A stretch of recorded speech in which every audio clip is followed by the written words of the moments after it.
आज हम देखने वाले हैं दो लोगों के हेयर ट्रांसप्लांट की कहानी। दोनों ने लगभग 4000 ग्राफ्ट्स लगाए थे, बट दोनों के हेयर ट्रांसप्लांट के 6 महीने बाद जो डेंसिटी आई है उस डेंसिटी में जमीन आसमान का फर्क है। आज हम बात करने वाले हैं कि क्यों ज्यादा ग्राफ्ट लगाना आपके लिए बहुत ज्यादा खतरनाक हो सकता है। आज हम दो हेयर ट्रांसप्लांट का रिजल्ट देखने वाले हैं। दोनों ने लगभग 4000 ग्राफ्ट लगवाए थे, बट जो दोनों की डेंसिटी आई है उसमें जमीन आसमान का फर्क है। इंडिया में जब भी हम हेयर ट्रांसप्लांट करवाने निकलते हैं तो एक बात हमेशा ध्यान देना, क्लिनिक हमेशा दो ही चीजों का लालच देता है। नंबर 1, चीप कॉस्ट, सस्ते में hair transplant, right. Number 2, unlimited grafts. भाई जितने ज्यादा ग्राफ्ट आप लगवाने चाहो उतने ज्यादा ग्राफ्ट आप लगवा सकते हो। अब क्योंकि सस्ते हेयर ट्रांसप्लांट वाला तरीका थोड़ा पुराना हो चुका है, इसीलिए मार्केट में आजकल ज्यादा ग्राफ्ट वाला लालच दिया जा रहा है, राइट। लोगों को ज्यादा ग्राफ्ट दिखा के हेयर ट्रांसप्लांट करवाया जा रहा है और शायद ज्यादा ग्राफ्ट लगाए भी जा रहे हैं। तब पता चलता है जितने ग्राफ्ट एक्चुअली आपके लगाए गए हैं डेंसिटी तो उसके आधी भी नहीं आई। आज हम बात करने वाले हैं कि क्यों आप अगर जरूरत से ज्यादा ग्राफ्ट लगवा लेते हो तो आपकी डेंसिटी कम आने के चांसेस बहुत ज्यादा बढ़ जाते हैं। और अगर आप सच में एक अच्छी डेंसिटी चाहते हो तो कैसे आप कम ग्राफ्ट लगवा के अच्छी डेंसिटी पा सकते हो। और इसीलिए आज की वीडियो काफी ज्यादा इंपॉर्टेंट होने वाली है उन सभी लोगों के लिए जो कि अपना ट्रांसप्लांट करवाने का प्लान कर रहे हैं और चाहते हैं कि वो अपने पहले ही हेयर ट्रांसप्लांट में गलती ना करें, उनका हेयर ट्रांसप्लांट का रिजल्ट भी अच्छा है। तो वीडियो को आप स्टार्टिंग से लेकर एंड तक जरूर देखिएगा, क्योंकि वीडियो में हम टेक्निक के बारे में बात करने वाले हैं, हेयर ट्रांसप्लांट के खर्चे के बारे में बात करने वाले हैं। अगर आप एक अच्छा ट्रांसप्लांट करवाते हो और जो रिजल्ट देखने वाले हैं वो देखना आप लोगों के लिए काफी ज्यादा इंपॉर्टेंट है। तो वीडियो को आप स्टार्टिंग से लेकर एंड तक जरूर देखिएगा। दोस्तों वीडियो की तरफ बढ़ते हैं, लेकिन सबसे पहले अगर आप अपना हेयर ट्रांसप्लांट करवाने का प्लान कर रहे हो और आप कंफ्यूज हो आपको कितने ग्राफ्ट लगेंगे, आपके ट्रांसप्लांट में खर्चा कितना आएगा, आपको ट्रांसप्लांट करवाना चाहिए भी कि नहीं, और आप भी हेयर ट्रांसप्लांट से रिलेटेड इन्फॉर्मेशन सर्च कर रहे हो तो आप हमारी वेबसाइट besthairhut.com पे विजिट कर सकते हो। वहां पे आपको ट्रांसप्लांट से रिलेटेड सारी की सारी इन्फॉर्मेशन मिल जाएगी और आप भी अपना ट्रांसप्लांट 100% सक्सेसफुली करवा पाओगे, जैसे कि लाखों लोग करवा चुके हैं। नीचे मैंने डिस्क्रिप्शन में लिंक दिया हुआ है वेबसाइट का, आप वहां पे जाकर हमसे कॉन्टैक्ट कर सकते हो। अब सबसे पहले हम ये दो हेयर ट्रांसप्लांट देख लेते हैं, राइट। दोनों हेयर ट्रांसप्लांट में एक चीज कॉमन है, वो है नंबर ऑफ ग्राफ्ट। ऑल्दो दोनों ने अलग अलग क्लिनिक और अलग अलग टेक्निक से ट्रांसप्लांट करवाया, लेकिन दोनों के number of graft almost same थे। लगभग 4000 ग्राफ्ट दोनों के लगाए गए थे। जो लोग हेयर ट्रांसप्लांट के बारे में जानते हैं वो फोटोज देखकर ही समझ जाएंगे। अगर ग्राफ्ट सेम लगे हैं लेकिन जो डिफरेंस है वो आफ्टर सर्जरी में ही क्लियरली विजिबल है, स्पेशली उन लोगों के लिए जो हेयर ट्रांसप्लांट के बारे में थोड़ा बहुत जानते हैं, राइट। अब आते हैं इंपॉर्टेंट पॉइंट पे। सेम नंबर ऑफ ग्राफ्ट लगने के बावजूद भी अगर हम इन दोनों का हेयर ट्रांसप्लांट के रिजल्ट आने के बाद डेंसिटी कंपैरिजन करें तो कंपैरिजन करने की मुझे जरूरत नहीं है। अगर आप दोनों के हेयर ट्रांसप्लांट का रिजल्ट को कंपेयर करोगे, आपकी स्क्रीन में आपको दोनों का हेयर ट्रांसप्लांट का रिजल्ट दिख रहा है, दोनों की डेंसिटी में आपको जमीन आसमान का फर्क लग रहा होगा, राइट। अब जिसको हेयर ट्रांसप्लांट के बारे में नहीं भी पता है वो भी इन दोनों फोटोज को देख के क्लियरली बता सकता है कि भाई एक का हेयर ट्रांसप्लांट हो चुका है फेल, दूसरे का हेयर ट्रांसप्लांट हो चुका है बहुत ज्यादा सक्सेसफुल, राइट। दोनों ने सेम नंबर ऑफ ग्राफ्ट लगवाए थे,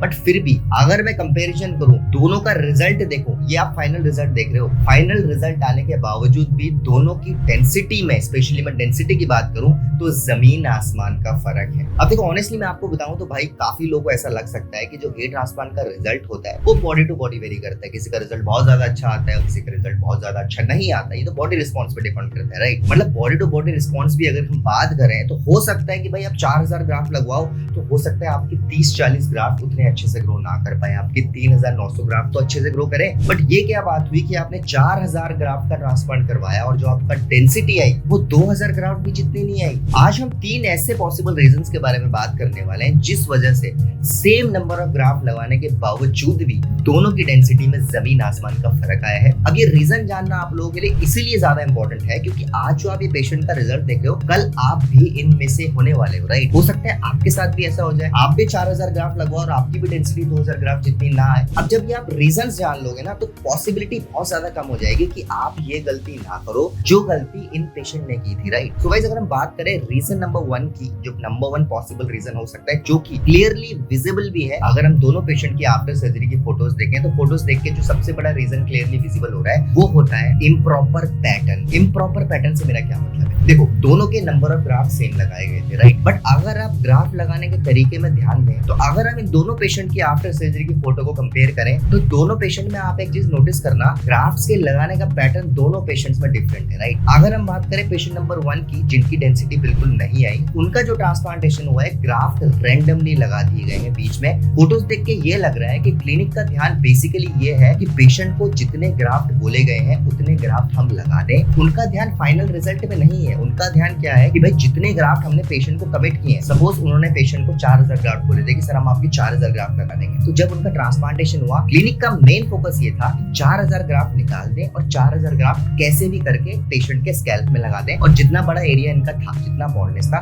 उस एरिया को बस कवर कर दें ताकि पेशेंट सेटिस्फाइड हो जाए कि भाई 4000 ग्राफ्ट के मैंने पैसे दिए थे और मेरे 4000 ग्राफ्ट का ट्रांसप्लांटेशन हो गया। वहीं अगर आप पेशेंट नंबर 2 के बारे में बात करें, जिन्होंने अपना ट्रांसप्लांट इंटरलॉकिंग टेक्निक से करवाया था, अगर आप इनके ग्राफ्ट लगाने के तरीके में ध्यान देंगे तो इनके ग्राफ्ट लगाने का पैटर्न थोड़ा अलग है, राइट। थोड़ा अलग से मेरा क्या मतलब है, इनके ग्राफ्ट को एक स्पेसिफाइड पैटर्न में लगाए गए हैं जिस पैटर्न को हम बोलते हैं इंटरलॉकिंग पैटर्न। इंटरलॉकिंग पैटर्न के बारे में मैं ऑलरेडी काफी ज्यादा वीडियोस बना चुका हूँ, काफी वीडियोस में इंटरलॉकिंग पैटर्न को मैं कवर कर चुका हूँ। अब इंटरलॉकिंग पैटर्न में ग्राफ लगाने का फायदा क्या होता है, इंटरलॉकिंग पैटर्न बेसिकली बनाया ही इसलिए गया था कि एक इल्यूजन क्रिएट हो सके कि अगर आप एक स्पेसिफाइड नंबर ऑफ ग्राफ लगाते हो तो जो रिजल्ट आए तो उसमें इल्यूजन ऐसा क्रिएट हो कि आपने जितने ग्राफ लगाए हैं डेंसिटी उतने से ज्यादा ग्राफ किया है। सपोज आपने 2000 ग्राफ लगाए हैं इंटरलॉकिंग पैटर्न में, तो जो डेंसिटी आएगी वो 2000 ग्राफ की नहीं आएगी, डेंसिटी जब आएगी वो आएगी आपके 2500 से 3000 ग्राफ की, क्योंकि जो ग्राफ लगाने में पैटर्न यूज हुआ है वो है इंटरलॉकिंग पैटर्न। वहीं अगर मैं पेशेंट नंबर 1 के बारे में बात करूं तो ये क्लियरली विजिबल है, इनके ग्राफ के लगाने में कोई भी पैटर्न यूज नहीं हुआ है। क्लिनिक का मेन फोकस था कि जितने ग्राफ बोले गए हैं उतने ग्राफ इनके लगा दें और इनका पूरा कवरेज दे दें, राइट। जबकि क्लिनिक का फोकस ये होना चाहिए था कि अगर हमने जितने ग्राफ बोले हैं उतने ग्राफ से अगर कम भी ग्राफ लग रहे हैं या उतने ग्राफ से ज्यादा भी लग रहे हैं, उनका मेन फोकस होना चाहिए कि एरिया को हम एक प्रॉपर तरीके से कवर करें एंड मेन फोकस रिजल्ट होना चाहिए, राइट। लॉन्ग टर्म रिजल्ट, सिर्फ रिजल्ट ही नहीं, long term result. But photo से देख के क्लियरली विजिबल हो रहा है कि क्लिनिक का मेन फोकस था कि भाई जितने ग्राफ्ट हमने कमिट किए हैं उतने ग्राफ्ट हम इनके लगा दें, इनके सर में चिपका दें, ताकि पेशेंट हमें ये ना बोले कि आपने 4000 ग्राफ्ट के पैसे लिए और आपने कम ग्राफ्ट क्यों लगाए। वहीं अगर हम दूसरी तरफ ध्यान दें तो यहाँ क्लिनिक का मेन फोकस था कि इनके अगर 4000 ग्राफ्ट की रिक्वायरमेंट है तो कैसे हम 4000 ग्राफ्ट लगा के इनके एरिया को पूरा कवर करें एंड डेंसिटी ऐसी लाए जो डेंसिटी 4500 से 5000 ग्राफ्ट में आती है, राइट। तो नंबर 1 रीजन जिस वजह से दोनों की डेंसिटी में सेम ग्राफ लगाने के बावजूद भी इतना बड़ा फर्क आया है वो है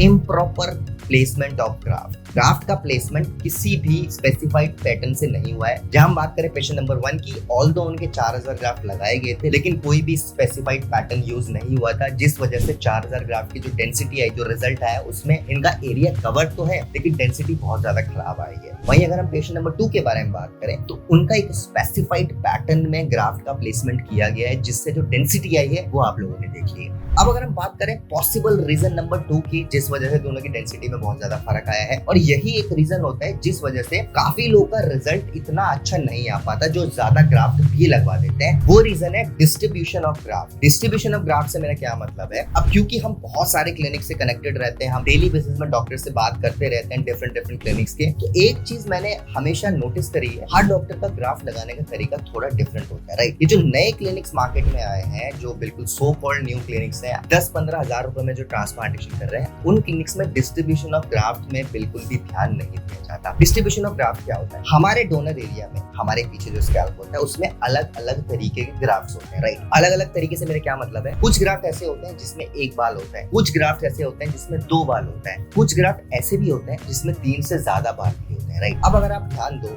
आप 4000 ग्राफ्ट पीछे से निकाल लेते हो और 4 के 4000 ग्राफ्ट अगर सिंगल हेयर फॉलिकल है, मतलब 4 के 4000 ग्राफ्ट में सिर्फ एक बाल है, वो डेंसिटी एक तरफ, दूसरी तरफ आप 4000 ग्राफ्ट निकालते हो पीछे से और 4000 ग्राफ्ट में से 2000 ग्राफ्ट ऐसे हैं जिसमें 3 या 3 से ज्यादा बाल हैं, 1000 ग्राफ्ट ऐसे हैं जिसमें 2 बाल हैं और 1000 ग्राफ्ट ऐसे हैं जिसमें सिंगल हेयर फॉलिकल है। और अगर हम दोनों के रिजल्ट को कंपैरिजन करें तो वो डेंसिटी जहां 4000 ग्राफ्ट सिर्फ सिंगल हेयर फॉलिकल से आई थी, ऑब्वियसली कम ही होगी एज कंपेयर टू वो डेंसिटी जिसमें मल्टी हेयर फॉलिकल यूज हुए हैं, राइट। नंबर ऑफ ग्राफ्ट तो दोनों सेम है भाई, 4000 ग्राफ्ट पेशेंट 1 में भी लगाए गए हैं, भले वो सारे सिंगल से, और 4000 ग्राफ्ट पेशेंट 2 में भी लगाए गए जिसमें मल्टीपल बाल है। ऑब्वियस सी बात है, जिसमें जितने ज्यादा बाल होंगे उतनी ज्यादा डेंसिटी आएगी। अगर मैं 4000 ग्राफ्ट के बारे में बात करूं जिसमें सारे सिंगल सिंगल्स हैं, तो वो 4000 बाल ही हैं। वहीं अगर मैं बात करूं दूसरे पेशेंट की जिसमें 4000 graft, same number of graft use हुए हैं, लेकिन उसमें कुछ ग्राफ्ट ऐसे हैं जिसमें 1 बाल है, कुछ ग्राफ्ट ऐसे हैं जिसमें 3 बाल है, कुछ ग्राफ्ट ऐसे भी हैं जिसमें 3 से ज्यादा बाल है, तो ऑब्वियस सी बात है वहां पे ज्यादा बाल होंगे एंड डेंसिटी ज्यादा आएगी। तो एक्चुअली होता क्या है, जो अच्छे क्लिनिक्स होते हैं जहाँ पे एक्सपीरियंस ज्यादा होता है सर्जरीज का, उन क्लिनिक्स में हमेशा ये फोकस किया जाता है कि कैसे अच्छी क्वालिटी के ग्राफ्ट पीछे से निकाले जाए और limited number of graft use करके ज्यादा डेंसिटी लाया जाए, राइट। आपको जब भी किसी क्लिनिक में बताया जा रहा है ना कि आपको 4000 ग्राफ्ट की रिक्वायरमेंट है, तो इसका मतलब ये नहीं है कि आपको 4000 बाल की रिक्वायरमेंट है। 4000 ग्राफ्ट की रिक्वायरमेंट का मतलब आपको कम से कम 8 से 10,000 बालों की रिक्वायरमेंट है, राइट। तो एक अच्छे क्लिनिक का फोकस ये नहीं होता कि जितने ग्राफ्ट आपको बोले गए हैं सिर्फ उतने ग्राफ्ट निकाल के लगा दें। उनका फोकस होता है कि जितने ग्राफ्ट आपको बोले गए हैं उतने ग्राफ्ट निकालें, लेकिन मेक श्योर करें कि उतने ग्राफ्ट में ज्यादा से ज्यादा ग्राफ्ट वो हो जिनमें 2 या 2 से ज्यादा बाल हो, ताकि डेंसिटी आपकी ज्यादा अच्छी आ पाए। अगर मैं बात करूं पेशेंट नंबर 1 की, तो एक ये रीजन भी हो सकता है कि इनके ज्यादा नंबर ऑफ ग्राफ्ट्स जो थे वो सिंगल हेयर फॉलिकल ही थे या फिर डबल हेयर फॉलिकल थे। ट्रिपल हेयर फॉलिकल इनके ऑलमोस्ट 0 ही होंगे, जिस वजह से ग्राफ्ट तो होगा बट उसमें एक ही बाल आया और डेंसिटी बहुत ज्यादा कम लगी। वहीं अगर मैं बात करूं पेशेंट नंबर 2 की, इनके ज्यादातर ग्राफ्ट वो हैं जिसमें या तो 3 बाल है या 3 से ज्यादा बाल है, जिस वजह से तो दोनों पेशेंट की डेंसिटी आई है वो same number of graft use होने के बावजूद भी काफी ज्यादा अलग अलग आई है। अब अगर मैं बात करूं पॉसिबल रीजन नंबर 3 की,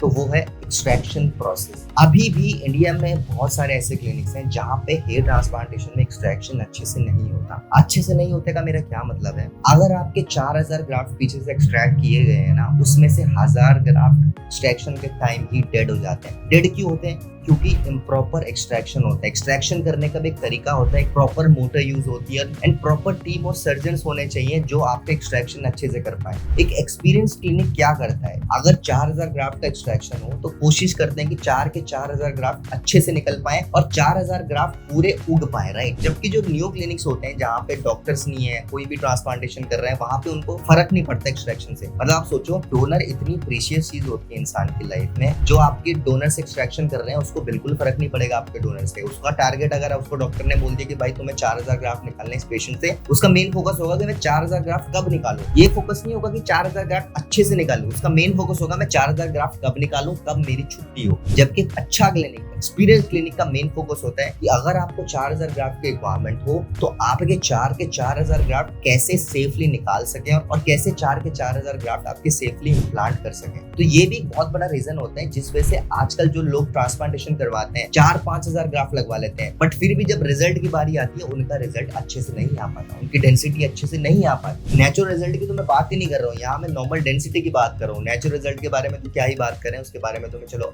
कभी आगे जाके वीडियो बनाऊंगा, बट आज का हमारा मेन फोकस डेंसिटी का था, राइट। तो हो सकता है जो पेशेंट नंबर 1 है जिनके एक्सट्रैक्शन में 4000 ग्राफ्ट निकाले गए थे, हो सकता है उनके कुछ ग्राफ्ट एक्सट्रैक्शन के टाइम ही डैमेज हो गए हों, जिस वजह से जो रिजल्ट में उनकी डेंसिटी आई है वो 2000 ग्राफ्ट की जितनी नहीं आई, राइट। वही अगर हम दूसरे पेशेंट की बात करें तो उनका एक्सट्रैक्शन बिल्कुल प्रॉपर तरीके से हुआ है, राइट, जिस वजह से आपने देखा उनकी डेंसिटी बहुत ज्यादा अच्छी आई। गाइस पता है होता क्या है, बात पैसों की नहीं है। आप सपोज आपने लाख रुपए का ट्रांसप्लांट करवाया और आपका फेल हो गया, लाख रुपए आप हो सकता है अगले महीने कमा लो या अगले साल कमा लो, उसमें कोई दिक्कत वाली बात नहीं। बात यहाँ पे ना डोनर की आती है। मुझे क्यों प्रॉब्लम होती है उन क्लिनिक से जो डोनर खराब करते हैं, मुझे इसलिए प्रॉब्लम होती है, हमें डेली बेसिस पे लोग कॉन्टैक्ट करते हैं, अपनी जर्नी शेयर करते हैं, सेकंड ट्रांसप्लांटेशन करवाने के लिए हमसे गाइडेंस लेते हैं। अनफॉर्चुनेटली 50% ऐसे लोग होते हैं जिन्हें हमें मना करना पड़ता है कि आपका ट्रांसप्लांटेशन पॉसिबल ही नहीं है। वो हमें कॉन्टैक्ट करते हैं, हम डॉक्टर्स के साथ उनकी प्रॉब्लम शेयर करते हैं, डॉक्टर्स हमें मना कर देते हैं कि इनका ट्रांसप्लांटेशन करना पॉसिबल नहीं है। तो उन पेशेंट का जो हम रिएक्शन देखते हैं ना, वो देख के हमें काफी ज्यादा बुरा लगता है। मतलब आप सोचो, आपने पहला ट्रांसप्लांटेशन करवा लिया, आपका रिजल्ट नहीं आया, आपने बहुत मुश्किल से अपने को दोबारा प्रिपेयर किया कि चल ठीक है कोई बात नहीं, मैंने एक बार ट्रांसप्लांट करवा लिया, मेरा फेल हो गया, मैं दोबारा ट्रांसप्लांट करवाता हूँ। आप दोबारा ट्रांसप्लांट करवाने जाते हो और आपको सामने से ही मना कर दिया जाता है कि आपका ट्रांसप्लांटेशन पॉसिबल ही नहीं, क्योंकि आपके पास डोनर ही नहीं बचा। पहले ट्रांसप्लांटेशन में रिजल्ट नहीं आया वो अलग बात है, रिजल्ट ना आने के साथ साथ आपका डोनर भी खराब कर दिया जाता है कि आप लाइफ में दोबारा ट्रांसप्लांट करवा भी ना पाओ। मुझे इसीलिए उन क्लिनिक से बहुत ज्यादा प्रॉब्लम होती है जो क्लिनिक्स डोनर एरिया खराब कर देते हैं। लिटरली डेली बेसिस पर हमें लोग कॉन्टैक्ट करते हैं जिनके साथ ये हुआ होता है, रिलेटेड इस चीज से हमें बहुत ज्यादा तकलीफ होती है, इसलिए हम अपने चैनल में मैक्सिमम वीडियो जो लाते हैं वो फेल्ड हेयर ट्रांसप्लांट पे लाते हैं कि कैसे आप एक फेल्ड हेयर ट्रांसप्लांट से बच सकते हो। अब अगर मैं इन्हीं की बात करूं जो पेशेंट नंबर 1 है, जिनकी डेंसिटी कम आई है, इनको भी डॉक्टर से मना कर दिया ट्रांसप्लांटेशन करवाने के लिए, क्योंकि 4000 ग्राफ्ट एक बार निकल चुके हैं। अब कैसे वो ज्यादा ग्राफ्ट निकाल पाएंगे, बियर्ड से कितने निकाल लेंगे, 1000-1200। डॉक्टर से मना कर दिया था ट्रांसप्लांटेशन करवाने के लिए। तो मैंने इनका रिएक्शन भी देखा है and I literally felt bad, मुझे बहुत बुरा लगा इनके बारे में, इसीलिए मुझे आज की वीडियो बनानी पड़ी और आपको बताना पड़ा कि अगर आप पहला ट्रांसप्लांट करवाने का प्लान कर रहे हो तो आपको ये गलती बिल्कुल भी नहीं करनी। आपको एक अच्छा क्लिनिक चूज करना है, एक ऐसा क्लिनिक चूज करना है जिस क्लिनिक को एक्सपीरियंस्ड हो यार, जिस क्लिनिक ने कम से कम 1000, 1500, 2000 सर्जरीज ऑलरेडी की हो,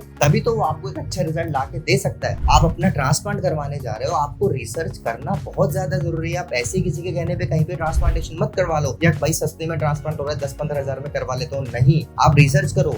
अभी आप 15,000 खर्च कर लोगे कोई बात नहीं, आप दोबारा पैसे कमा लोगे, बट एक बार आपका डोनर चला गया, आप दोबारा लाइफ में ट्रांसप्लांट नहीं करवा पाओगे। तो गाइस ये थी आज की वीडियो, उम्मीद करता हूँ आपको आज की वीडियो पसंद आई होगी। अगर आपको आज की वीडियो पसंद आई तो हमारी वीडियो को लाइक करिए, अपने फ्रेंड्स के साथ ज्यादा से ज्यादा शेयर करिए एंड अगर आप फर्स्ट टाइम चैनल में आने, चैनल को सब्सक्राइब कर दीजिए। आने वाले टाइम में बहुत सारे ऐसी वीडियोस आने वाले हैं जिनकी नोटिफिकेशन डायरेक्टली आपको पहुंच जाएगी। Thank you so much for watching.